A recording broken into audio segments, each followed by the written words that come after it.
congratulations. I know it's been a long pre-health journey, and I'm standing here to tell you that you've come to the right place. 2 years ago, I was sitting where you are today, thinking to myself, oh God, what have I done?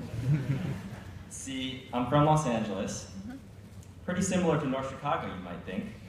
Just knock off about 70 degrees in the winter and add 70% humidity in the summer.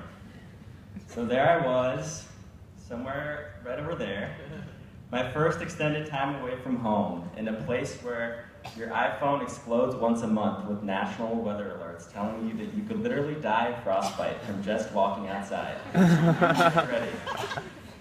But Gabe, you just told us we're in the right place. Let me explain myself.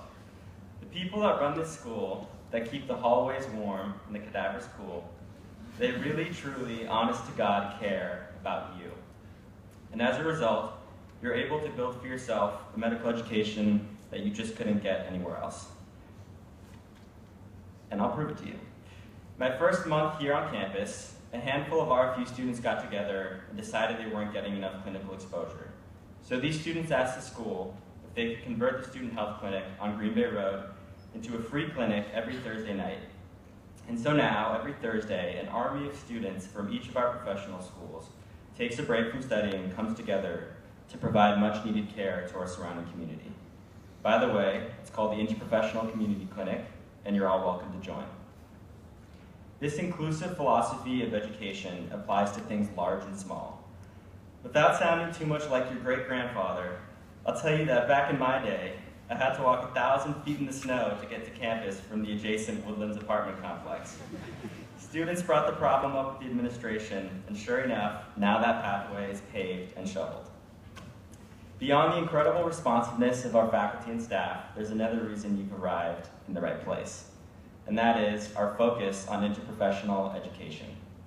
A few years ago, before I'd ever heard the word interprofessionalism, a friend of mine took me on a tour of the large West Coast medical school he was attending. As we passed by the dental school building, he whispered to me, "We have a dinner tonight with the dental students. God, I hate the dental students." Well, if you didn't realize, rivalry is common amongst the health professions, but not here at Rosalind Franklin University. Over the last 2 years, I can safely say that I've made incredible friends in each of our degree programs. Some of these, like the pathologist assistants, I didn't even know existed.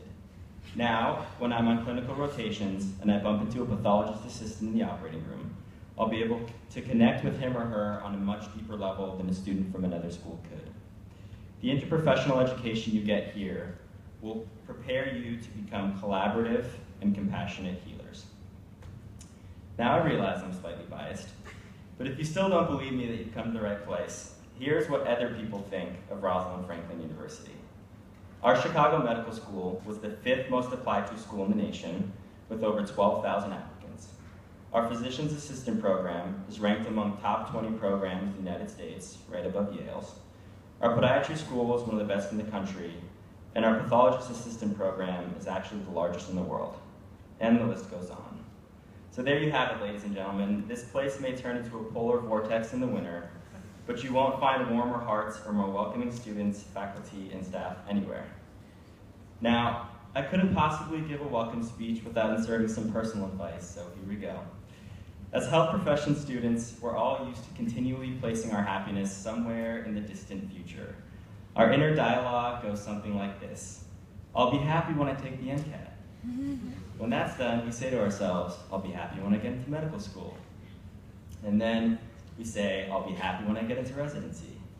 At that rate, you won't allow yourself happiness until you're a tenured professor with the Nobel Prize, or maybe just dead. So my advice to you is this: figure out what makes you happy, whether it's working out, talking to your family, or practicing piano in our music room next door, and set aside a sacred, untouchable time and space every week to do just that.